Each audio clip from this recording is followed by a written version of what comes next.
C'est un peu chiant de se dire que mes ex, quand c'est fini, trouvent toujours la bonne personne juste après moi. Je suis un peu un crash test en fait. C'est pas arrivé avec tous les mecs, mais il y en a quand même eu pas mal. Qui juste après moi, hop, ils ont trouvé The One quoi. Mesdames et messieurs, bonjour, bienvenue sur cette chaîne qui a changé de direction artistique, vous le savez, multifacette, expert en psychologie de comptoir. On prend le petit apéro, une petite grenadine. Et aujourd'hui, on va parler d'une vidéo qui a été volée sur la chaîne de Pixelrec.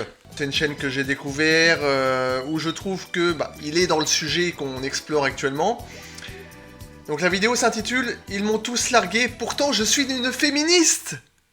Et ça me paraît très intéressant. Santé. Donc c'est une vidéo assez longue. En gros, c'est une gonzesse qui s'est mise en couple avec un gonze, pour reprendre l'expression d'une certaine chaîne. Et en fait, elle est tombée sur un mec, mais vraiment compliqué. Voilà, c'est un petit peu je t'aime plus. T'es trop belle, t'es dégueulasse. Tu sens bon comme la rosée du matin, et en fait, putain, tu t'es pas endormi à côté des ordures. Donc on va voir que c'est un petit peu borderline. Honnêtement, je ne vais pas blâmer cette femme. On essaiera de le faire sur une prochaine vidéo. Mais cette femme, voilà, je pense qu'il y aura des choses intéressantes à dire sur cette dame. Je vais me rafraîchir la mémoire. C'est parti. Let's go. Je vais faire une petite story time un peu en mode à l'arrache. J'ai appris hier que mon ex, j'ai appris qu'il s'était marié avec la nana qu'il avait trouvée en 2 minutes après m'avoir quitté. Il s'est marié le week-end dernier. Et je vis pas très... Alors déjà, premier élément, le fait qu'elle dise qu'il l'ait trouvé en 2 minutes. On voit tout de suite que son ego est touché. Genre, il m'a vite remplacé, tu vois. Mais on peut comprendre que si elle a le seum, effectivement, et qu'elle se croyait en première position, le fait de se rendre compte que finalement le podium était proche et finalement elle a fait une petite chute juste avant de l'arrivée, ça pique un peu. très bien cette nouvelle. Ça me fait penser à une discussion que j'ai eue hier sur la positivité toxique. Je sais qu'il y a plein de gens qui disent ah ouais, bon, je leur souhaite le meilleur de toute façon, moi, je suis passée au-dessus, tout ça. Et premier degré, j'adorerais être ce genre de personne. Être capable de me dire alors, première chose, je m'en fous. Voilà, j'aimerais bien me dire je m'en fous. Mais ça fait pas, ça fait pas très longtemps que c'est arrivé. Enfin, 1 an et demi. Ils sont ensemble depuis 1 an et demi. Non, si t'as eu une rupture amoureuse, elle fait bien de pas dire je m'en fous. Ça, c'est si tu veux essayer de passer à autre chose et en fait t'essayes de fuir ta douleur. Donc en fait, effectivement, on aimerait bien tous, quand on a une rupture, une grosse déconvenue, que ce soit au niveau du couple ou même au niveau amical ou familial. Mais bon, là, on va aller sur le sujet sentimental. On aimerait bien dire je ne suis pas touché, sauf que l'amour, ça vient entrer dans ton intimité. Et donc forcément, tu vas y donner de ta personne. Sauf si tu es un cyborg et que t'en as rien à foutre. Mais à partir du moment où tu t'es attaché et que tu as aimé, même si le mot aimer aujourd'hui est un petit peu galvaudé, tu vas forcément y perdre des plumes. Donc la meilleure chose à faire dans un premier temps, c'est de conscientiser véritablement que t'as mal, que t'as envie de chialer, que ça te blesse, et de vivre au mieux ta douleur. Moi, il m'avait parlé de mariage. Et ça faisait que 1 an qu'il était divorcé, quoi. Donc, voilà. C'est pas tellement la question du mariage, c'est... il y a moins de 2 ans, c'était à moi qu'il avait promis ça, quoi. Du coup, c'est un peu bizarre.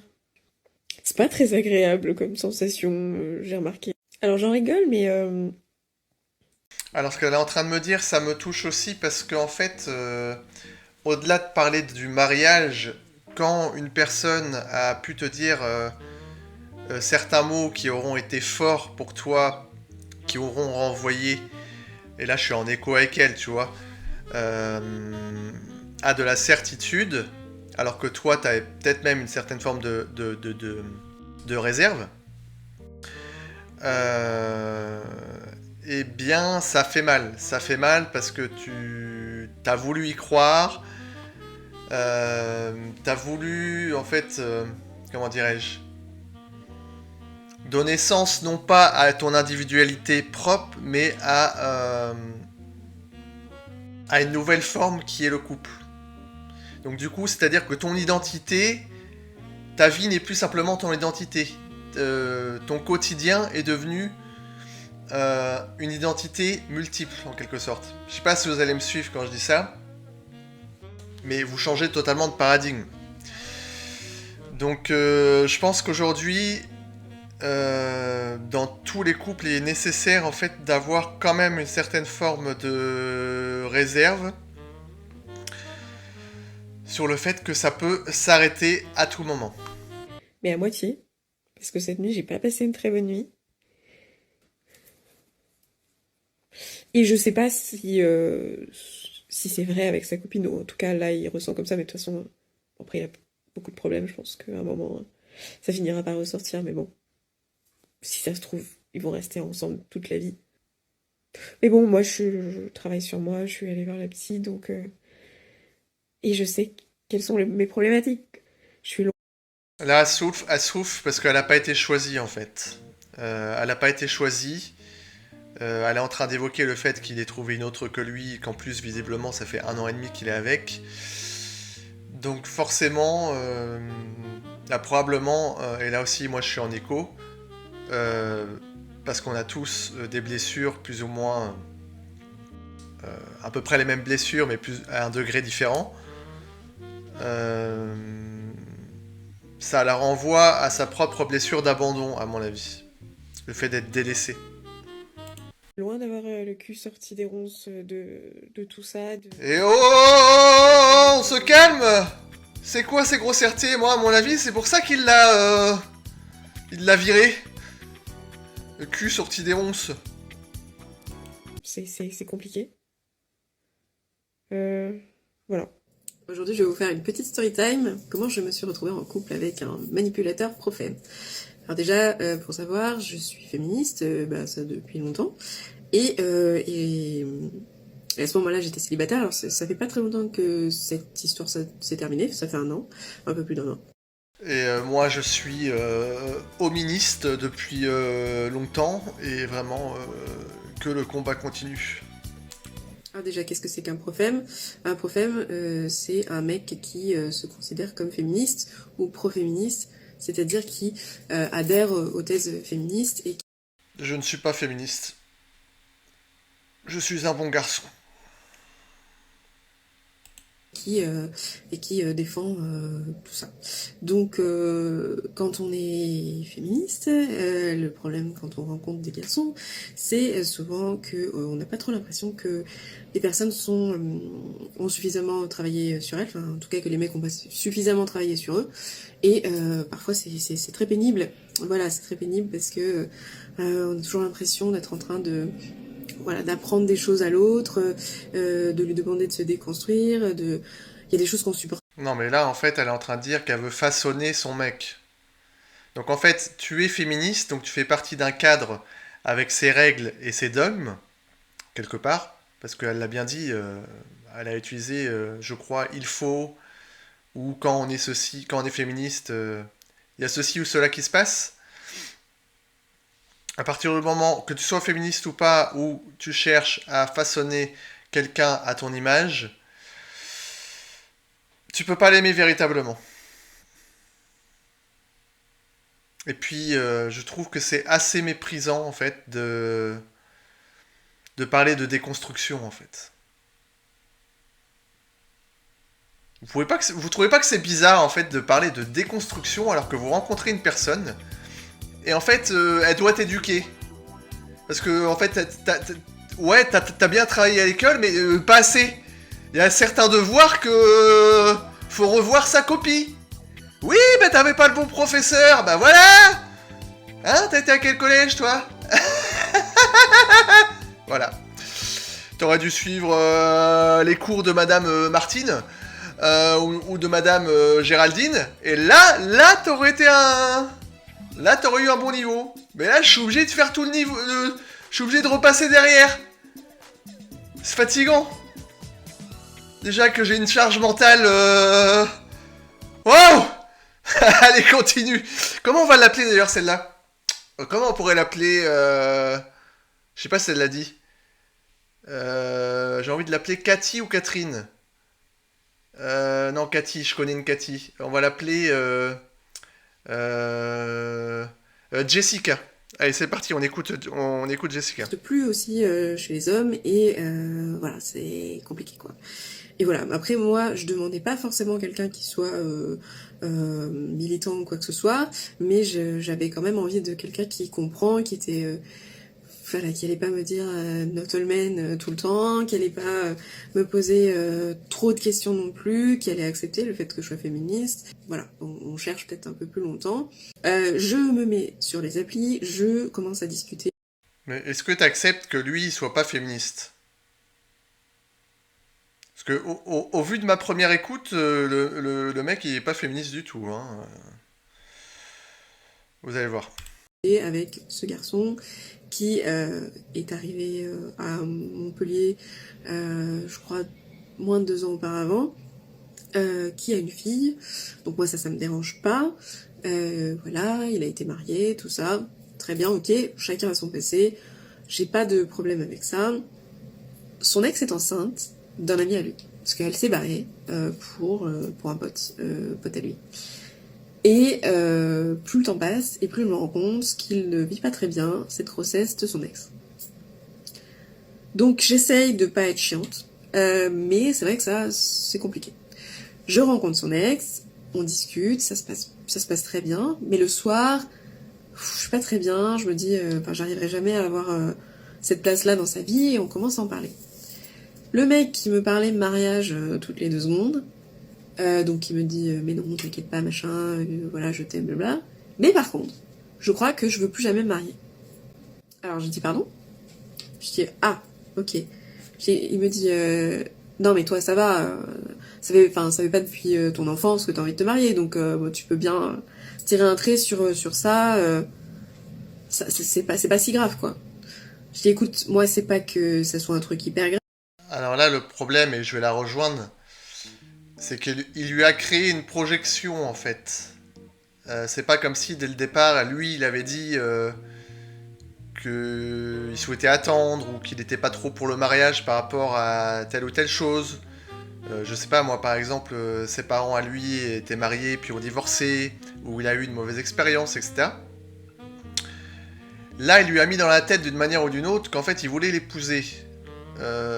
Donc à partir du moment où tu dis ça, et que quelques temps après, alors qu'il sait a priori rien de passé de spécial par rapport à elle spécifiquement, là c'est plus quelque chose qui est extérieur à elle vu qu'il parle de son ex et que son ex est enceinte d'un autre, etc. Donc on peut quand même la rejoindre sur le fait que une projection aussi puissante que celle-là, ça peut perturber quand même. Grave en soi, c'est juste que j'aime pas les gens qui changent d'avis en fait de cette manière-là quoi. J'aime pas qu'on me fasse miroiter un truc pour me l'enlever juste après. Ça m'énerve. Enfin ça me. Vous voyez ce que je veux dire? Il m'aurait dit depuis le début j'ai pas envie de me marier. Bon ben je peux pas lui en vouloir. Je lui veux pas se marier, c'est pas grave en soi. C'est pas une fin en soi, je m'en fous. Tant pis, enfin pour le mariage je m'en fous. Mais Non, non, tu t'en fous pas, sinon tu réagirais pas comme ça.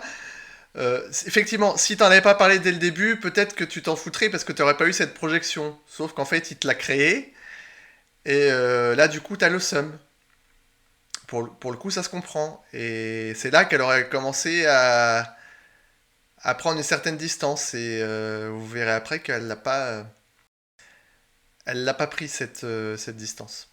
là, ça me saoule quoi. Enfin, ça me saoule parce que je pensais que il avait envie de se marier et du coup, je me retrouve... Enfin voilà, j'ai l'impression qu'on m'a montré un jouet et qu'on m'a dit « Ah, mais non, finalement, tu l'auras pas » et ça me gonfle. Ça me fait chier. Du coup, je me sens pas hyper à l'aise par rapport à ça. Mais ok, très bien, on continue, on avance, y a pas de souci. On passe une soirée extraordinaire, on fait des galipettes, on passe la nuit ensemble, et je me réveille le lendemain. Et en fait, moi, euh, je pensais m'éclipser avant que sa fille ne se réveille. Parce que sa fille, à l'époque, avait 2 ans et demi, et bon, pour moi, c'est quand même un gros truc que de rencontrer les enfants de son conjoint.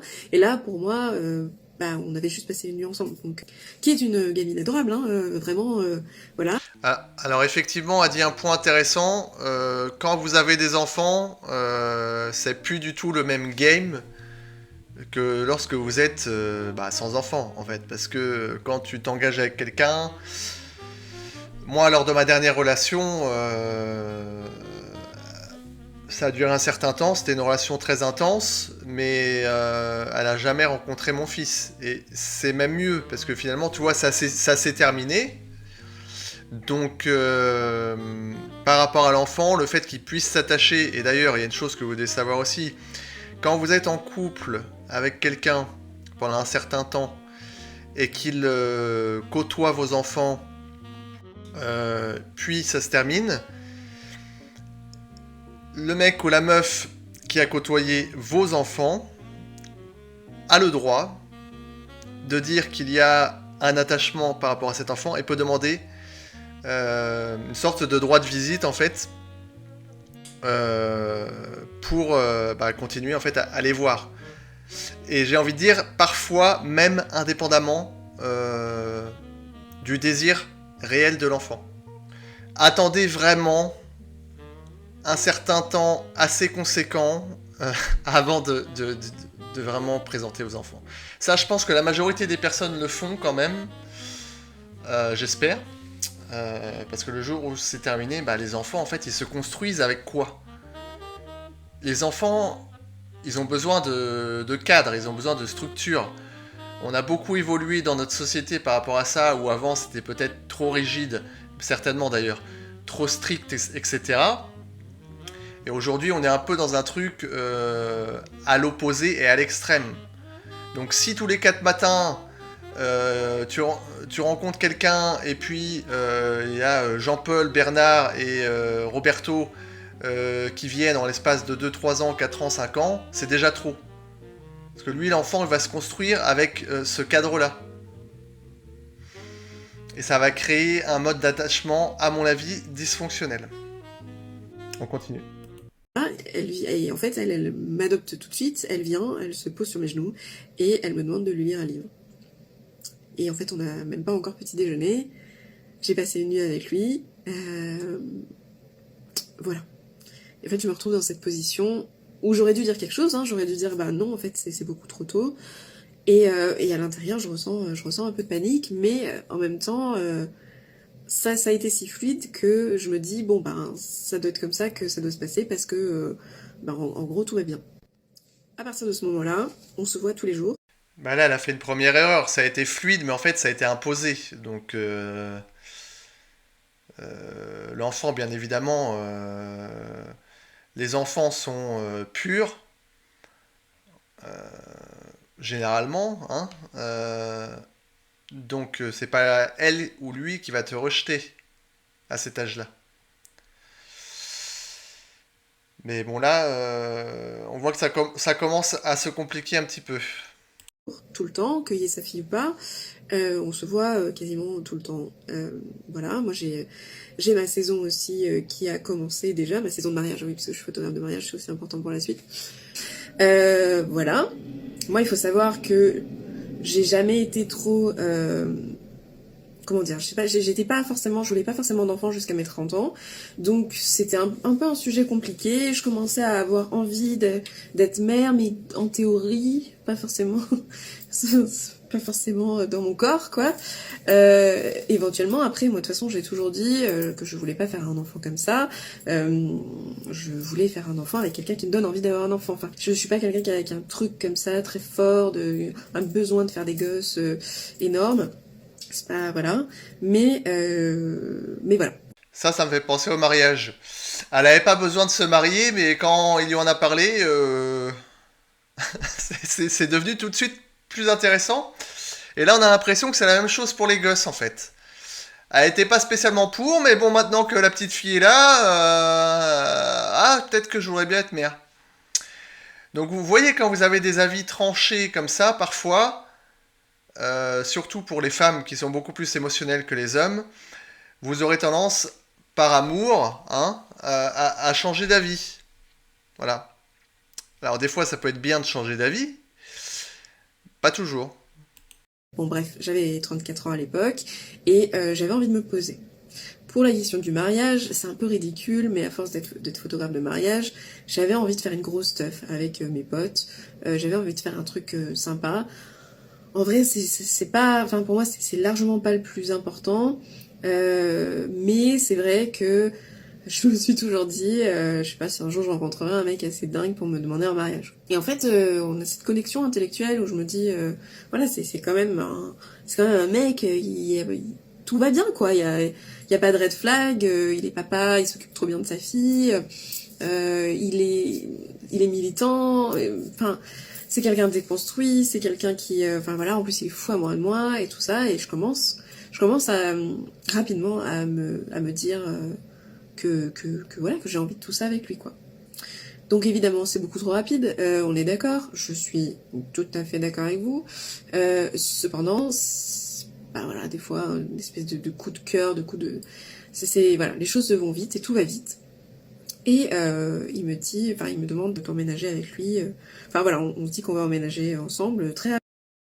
Alors moi, ce que je remarque, c'est elle pense avoir un cadre de référence, pardon, mais en fait, elle explique de manière assez explicite pour moi qu'elle s'est laissée embarquer justement par le flux de la relation, elle s'est laissée embarquer par ses émotions, et puis finalement, elle atterrit dans un endroit qu'elle subit. Donc tout ce qui se passe actuellement pour elle, c'est pas quelque chose qui, semble-t-il, elle a décidé en fait. Donc elle aura des occasions dans son histoire de réagir, mais elle s'est déjà laissée embarquer. Alors je dis pas que c'est totalement de sa faute, je suis pas là pour la blâmer, mais en prenant du recul, et j'espère qu'elle l'a pris, il faudra que pour sa prochaine relation, non pas qu'elle ait une réserve exacerbée, mais qu'elle agisse en fonction de ses limites et de son cadre. Et pour connaître, enfin, pour agir en fonction de ses limites et de son cadre, il faut se connaître. Donc cette relation, on va pas dire que c'est quelque chose qui n'a servi à rien. Pour moi, aucune relation n'a servi à rien. Après, parfois, ça dure un peu trop longtemps. Voilà. Donc le temps, il passe et on pourra pas revenir en arrière.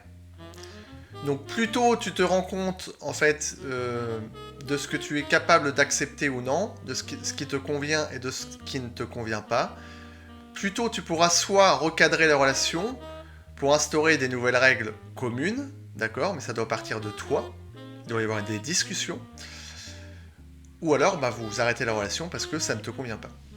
Rapidement. Donc chez lui, parce que lui il a une maison, et moi je vis en appartement à ce moment-là, et donc voilà, bref, on décide d'emménager ensemble. Donc au bout de 3 mois et demi, on emménage ensemble, il doit me mettre sur le bail de la maison, c'est ce qu'il m'a dit. Déjà, il met 2 mois avant de me donner les clés de la maison. Alors, je suis désolé, mais emménager au bout de 2 mois et demi, le red flag, il est sur ta tête, en fait. Emménager au bout de 2 mois et demi, et elle vient de nous dire que ça fait 2 mois, il a attendu 2 mois pour lui donner les clés. Vous voyez pas un petit problème, là? Non? Tout est normal. à me dire que finalement il a plus envie de se marier. Et parallèlement à ça, il y a toujours son histoire avec la grossesse de son ex-femme.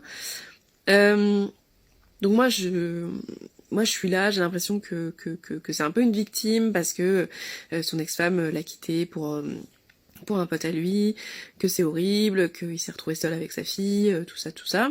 Alors son histoire de mec qui supposément a perdu sa femme parce que elle l'a trompé avec son meilleur ami. Hein. Donc j'essaye de pas être relou. Mais bon, c'est vrai que ça commence à... Enfin voilà, il y a des choses qui commencent à être un peu perturbantes.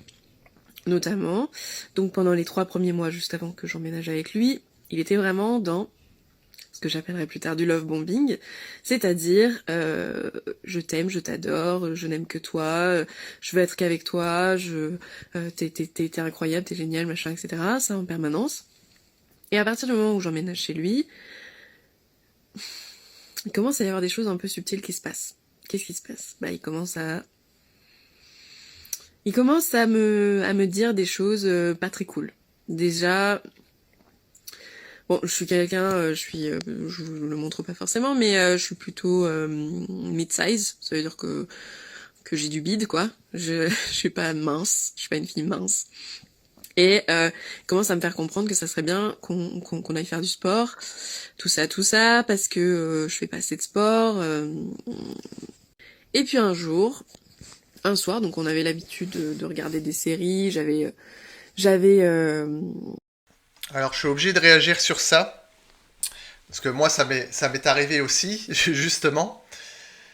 Je pense qu'il y a beaucoup de couples qui n'osent pas se dire les choses. Évidemment, tu vas pas dire les choses dès la première semaine. Là, faudrait vraiment que tu cours. Vraiment, tu veux pas aller courir? Non, parce que... Et ça crée des bonnes hormones, hein. Donc, quand vous avez quelque chose à dire sur vos préférences, sur vos envies, sur vos désirs, vous devez, à mon sens, rapidement les exprimer, en fait.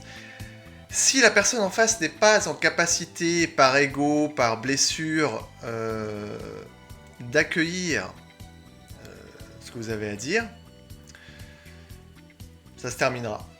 Mais ça se terminera pour des raisons saines, en quelque sorte. Pourquoi saines ? Parce que vous n'allez pas pouvoir continuer de faire semblant dans une relation alors que la personne ne correspond pas. Alors là, on parle de physique, mais ça pourrait être une remarque au niveau de l'état d'esprit, de la manière de se comporter, etc.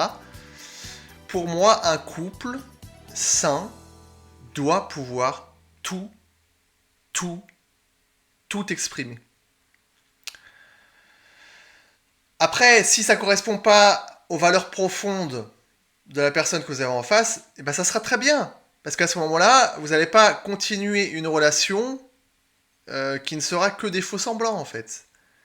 Et à un moment donné, le mec ou la meuf en question va aller voir ailleurs, ou va vous reprocher des choses, parce que les choses que vous avez en vous ne seront pas exprimées. Donc si vous avez envie d'un gars qui soit de telle ou telle manière, qui se laisse aller, ou d'une dame pareil, qui a des kilos en trop et que ça vous convient pas, dites-le. Alors certaines personnes pourraient dire oui, mais en fait, ça ne l'a pas empêché de coucher avec moi le premier soir.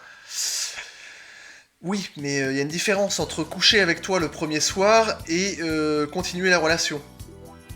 Les exigences ne seront absolument pas les mêmes. Et ça, les femmes ont un petit peu de mal à le comprendre. Pour le premier soir, peut-être plus pour les hommes, on va faire beaucoup moins attention en fait au physique, paradoxalement. Aux femmes qui vont plus être dans une recherche de connexion et où le physique va être davantage secondaire. Alors certaines personnes pourront dire non mais n'importe quoi, non mais moi je veux absolument qu'il soit comme ceci, comme cela. Dans la réalité, on se rend bien compte, quand on croise certains couples, visuellement, on se dit mais il y a un problème, il y a un problème là. Le puzzle, il s'emboîte pas vraiment en fait là. Bah si, sans boîte, parce qu'en fait, il y a d'autres aspects qui vont envoyer la sécurité, qui vont envoyer la stabilité, qui vont envoyer à des choses psychologiques qui font que les personnes vont s'accorder. Ou parce que, aussi, parfois, bah, le choix n'est pas très grand. Et du coup, bah, elle est là, il est là, et du coup, ils essayent un truc. Mais globalement, ça sera jamais les bonnes raisons pour, euh, pour entamer une relation sur le long terme. La tête sur ses genoux, moi j'aime bien faire qu'on me fasse des gratouilles quand je regarde une série. Je suis un chat, hein, de toute façon, donc voilà.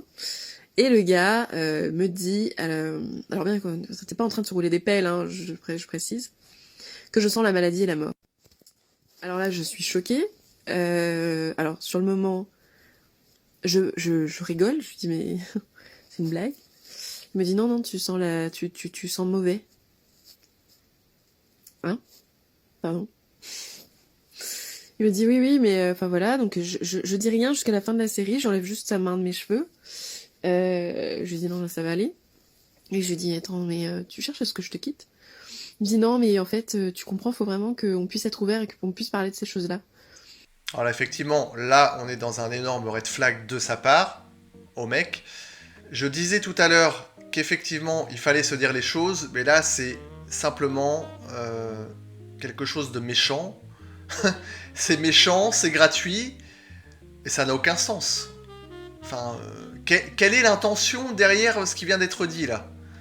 On est passé de tu es la plus belle, tu es l'amour de ma vie, je t'aime, t'es trop belle, à en fait, tu pues un peu de la gueule. Non mais il faut se dire les choses. Eh, on n'est pas non plus. Vous voyez, il faut être nuancé. Faut pas être débile en fait.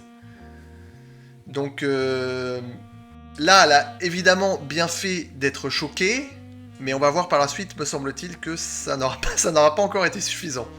Non. Il me dit tu devrais voir le médecin, il y a des problèmes, etc. Donc là, je prends rendez-vous chez le médecin, chez le dentiste, la totale. Les gens me disent que, enfin, ils me disent que j'ai pas de problème, donc en gros je me dis bah super, juste je pue quoi. Je pue, bah super, ça va être ça toute la vie, donc je lui dis bah voilà, c'est comme ça, je serai comme ça toute la vie. Enfin, je me sentais hyper mal, enfin, je me sentais vraiment très très mal. Et voilà, et c'est des petites choses un peu subtiles comme ça, quoi, vérifier combien de temps je me lavais les dents, combien de fois par jour je me lavais, enfin voilà. Et à côté de ça, il me disait ouais, moi t'as vu, aujourd'hui je me suis pas lavée, je sens bon et tout ça, enfin des trucs complètement hallucinantes. Voilà, il me disait oui, telle personne a fait des remarques sur mon physique, qui a dit que j'étais beau, machin et tout ça. Et en fait, j'avais l'impression que c'était se mettre en avant pour moi me diminuer quoi, me diminuer. Enfin sur le moment en fait, juste comme je suis quelqu'un qui a pas mal de complexes et que je me disais bah non ça peut pas être, ça c'est quelqu'un qui est bienveillant donc On sent la bienveillance. Hein. Méfiez-vous, méfiez-vous des gens qui très rapidement vont vous faire des compliments, vont vous dire mais t'es vraiment extraordinaire, je me sens hyper bien avec toi, t'es la plus belle, t'es le plus beau, etc. T'es le plus intelligent, la plus intelligente. Si vous avez des failles émotionnelles où vous avez besoin d'une certaine forme de reconnaissance, et apparemment ce monsieur s'est bien gardé de dire certaines choses au départ pour ensuite taper là où ça fait mal, là où si dès le départ il avait été comme ça n'aurait pas marché. Effectivement, on est dans une forme de perversion. Alors je ne saurais pas vous dire la pathologie exacte du bonhomme, mais là ça sent pas très bon, effectivement. peut-être ça, il me dit qu'il m'aime, que je suis aimée, enfin, incroyable, tout ça, que donc ça peut pas être, ça peut pas être lui quoi. Le problème c'est forcément moi. En fait, t'es incroyable, mais tu pues juste de la gueule, quoi. Mais sinon, je t'aime. T'es vraiment. Putain. Ah là là là, regardez-moi cette petite bouille. Hein? Bon, on voit qu'elle a un petit peu les cheveux. Hein? Pourrait faire un shampoing quand même. Moi, comme d'hab, hein. Donc je commence à me sentir mal dans ma peau, quoi. À nouveau, je me sens pas bien dans ma peau. Et puis il y a aussi la question de faire des enfants. Donc, au fait, il arrête pas de me répéter que ça serait super si j'avais des enfants parce que je ferais une mère formidable. Faut comprendre aussi que moi à côté je m'attache énormément à sa fille. Même si c'est compliqué pour moi, ça n'a pas du tout été une évidence. Ça a été difficile en vrai comme expérience, mais je m'attache beaucoup à sa fille. Genre vraiment beaucoup. Et pendant longtemps j'étais incapable de parler de cette histoire parce que j'avais les larmes aux yeux à cause de l'attachement que j'avais pour la gamine. Donc moi je m'attache à sa fille, mais je me rends compte que j'ai aucun pouvoir sur elle, évidemment, puisque je suis pas sa maman. Alors là, ce qu'elle vient de dire, c'est important. Elle vient de dire donc qu'elle s'est attachée à la petite fille et qu'elle n'a pas de pouvoir sur elle, bien évidemment. C'est quoi cette connerie? C'est quoi cette putain de connerie?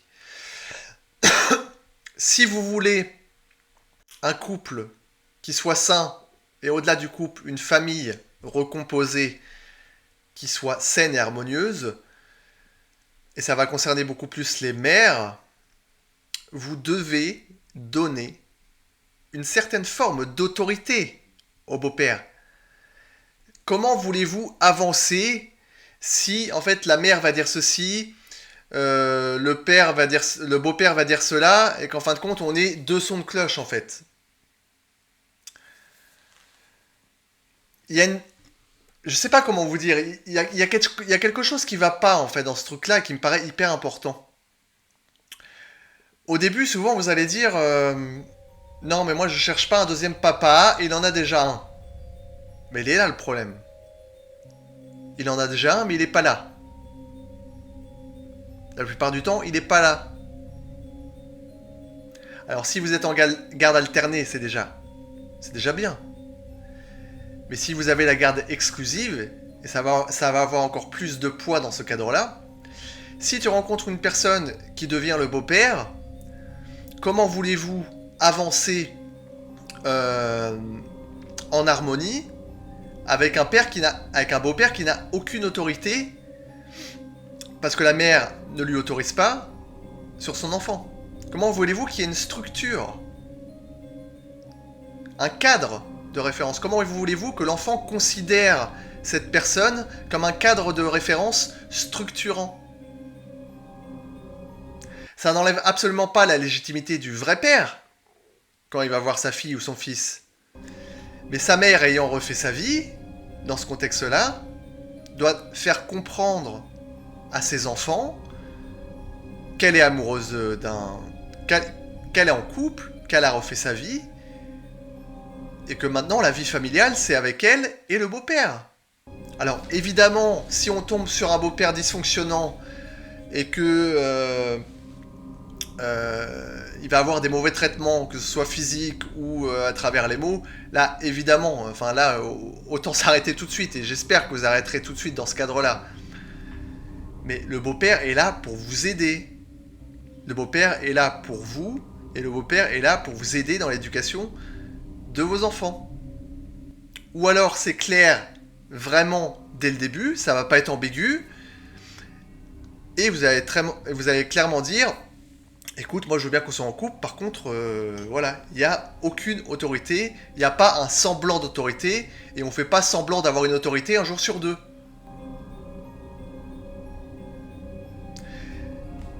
Ça vous paraît pas logique? Maman, que ça m'irait trop bien, voilà, de la maternité, qu'il rêve enfin, qu'il nous imagine, moi enceinte, main dans la main, avec sa fille et lui dans le parc qui était à côté de chez nous. Voilà, il me vend le truc, quoi. Et moi, alors c'est très bien parce que c'est un travail que j'ai fait et que je regrette pas d'avoir fait. Je me sens de mieux en mieux enfin, je me sens de plus en plus prête à ça. Et je lui explique, par contre, moi je suis photographe de mariage, donc on va pas pouvoir faire ça n'importe comment, parce que moi il faut que je fasse, il faut que, comment dire, que je fasse ma saison et tout ça. Donc voilà, si jamais on doit faire ça, il faudra le faire telle date à telle date, commencer, histoire que je puisse faire ma saison, etc. Bon, ça c'est des choses normales, hein, mais enfin des choses normales. Quand on est indépendante et quand on a un boulot qui prend autant de place, bah ouais, c'est quelque chose auquel je suis obligée de penser. Voilà, bref, voilà. Finalement, on arrive au début c'était genre 7 mois après qu'on se soit mis ensemble et tout ça. Ça faisait un moment que je vivais chez lui déjà. Et il me parle d'un projet, il revient. Donc on avait décidé... Enfin, maintenant que je vous en parle, je me dis putain. On avait décidé de commencer concrètement, essayer de concevoir 1 an après notre rencontre. Donc c'est beaucoup trop rapide. Beaucoup trop rapide. Mais bon. Moi, il m'avait vendu le truc, je me suis dit ok, d'accord, c'est bon, ok, bah on peut faire ça. Donc lui, de base, il était content. Et puis un jour, il revient et il m'explique que que l'été d'après, il voulait partir dans toute la France ou je sais pas quoi pour faire un projet avec sa chaîne Twitch. Et j'ai dit ah oui d'accord, mais on avait prévu autre chose à ce moment-là. Le rappel. Et pendant 1 heure, il essaye de me dire que tout est compatible, que je peux faire à la fois ma saison, que lui il peut être là 1 semaine sur 2, qu'il reviendrait pour s'occuper de sa fille, et que il serait là 1 semaine sur 2, etc. pour moi. Et là je lui dis en fait non, parce que moi j'ai pas l'intention d'avoir 1000 enfants, si je dois en avoir c'est un, mais j'aimerais bien que le père il soit là pendant la grossesse, si jamais j'ai le moindre problème, de pas me retrouver toute seule en fait. Donc là, même sans s'en rendre compte, elle est déjà en train de faire des concessions. J'aimerais bien. Alors, je ne lui jette absolument pas la pierre, mais on se rend compte, avec ce qu'elle est en train d'exprimer, qu'en fait, le mec lui a balancé plusieurs projections. Donc, il y a eu la première projection avec le mariage. Il y a eu la deuxième projection avec la maternité. Et entre-temps, monsieur va, en quelque sorte, redistribuer les cartes. Et c'est là qu'elle va manquer de ligne directrice en ce qui la concerne elle, mais on lui jette pas la pierre encore une fois parce que si je ne m'abuse, elle a jamais eu d'enfant. Mais là, on voit qu'elle est perturbée. Elle est perturbée parce qu'il y a eu des plans qui ont été projetés et en fait, ces plans, ils sont en train d'être perturbés par l'initiateur du plan lui-même. Elle a rien décidé en fait. Elle a rien décidé. Elle a suivi la projection. Et en fait, non. Changement de plan. À cause de ma saison, que je serais hyper occupée, enfin voilà. Il commence à m'expliquer en fait qu'il a envie de faire d'autres projets, etc. Voilà. Pendant une bonne heure, il m'explique que c'est compatible, la vie de famille, le fait d'avoir un enfant et le fait de partir partout en France pendant 2-3 mois. Moi, je me rends compte que s'il veut rentrer 1 semaine sur 2, c'est évidemment pour voir sa fille, mais pas forcément pour me voir moi. Et au final, au bout d'un moment, il finit par me dire « Non, mais t'as totalement raison. Je suis d'accord avec toi, c'est pas compatible, tu as le droit d'avoir si jamais ça marche, une grossesse avec la personne que tu aimes, c'est juste que je me sens pas du tout dans cette relation. » Donc moi je me retrouve un peu comme une conne. Il me dit que je suis la personne qu'il voulait rencontrer, que je suis la personne avec qui il a toujours rêvé d'être, que je suis probablement la femme de sa vie, mais que lui, il est pas très bien en ce moment, qu'il sent qu'il est en dépression, que il arrive que à se concentrer sur son boulot et sur sa relation avec sa fille, et qu'il est complètement incapable d'être en relation avec quelqu'un. Alors on peut pas à la fois être en dépression et avoir plein de projets. Là, elle nous explique que oui, il arriverait soi-disant que à se concentrer sur son travail. Alors tu peux continuer à travailler en dépression, mais avoir plein de projets et comme ça a été exposé, le monsieur n'est absolument pas en dépression en fait. Ça sent la disquette à plein nez. Parce que ça va pas, parce qu'il faut qu'il gère des problèmes dans son passé, etc. Et aussi des problèmes avec sa famille, voilà. Bon, moi, je l'écoute. Évidemment, j'ai énormément d'empathie, donc je me dis... En fait, ces personnes ne se connaissent pas. Ils se sont jamais rencontrés, en fait. Je sais pas si vous vous en rendez compte. Ces personnes ne se connaissent... Enfin, lui... Non, je vais même pas parler de lui parce que c'est un petit enfoiré.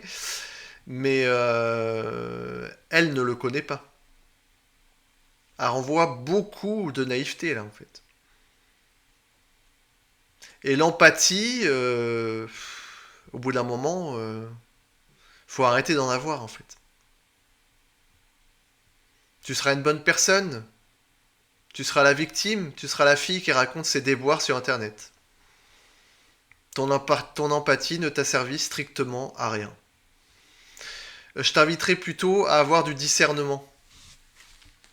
Du discernement, une ligne directrice, de te servir de cette relation catastrophique, non pas comme un truc qui t'empêche d'évoluer par la suite, mais quelque chose qui te sert pour te connaître toi beaucoup plus profondément et de reconnaître en fait ce que vous appelez les red flags et de rester digne en fait et cohérente et d'attendre de la cohérence aussi et de la communication dans ta relation.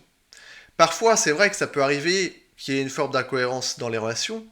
Ça ne veut pas dire que c'est intentionnel, mais à ce moment-là, on en discute.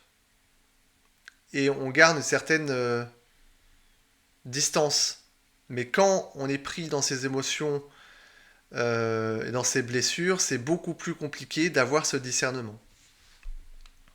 Donc messieurs, dames, c'était une vidéo assez longue, mais en même temps je suis très bavard, hein.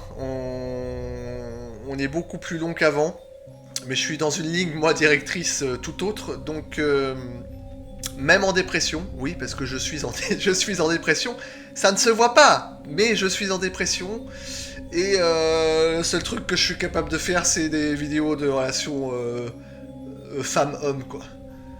Et vive le féminisme! C'est important. Allez, ciao, à plus tard pour une nouvelle vidéo. Ciao, ciao.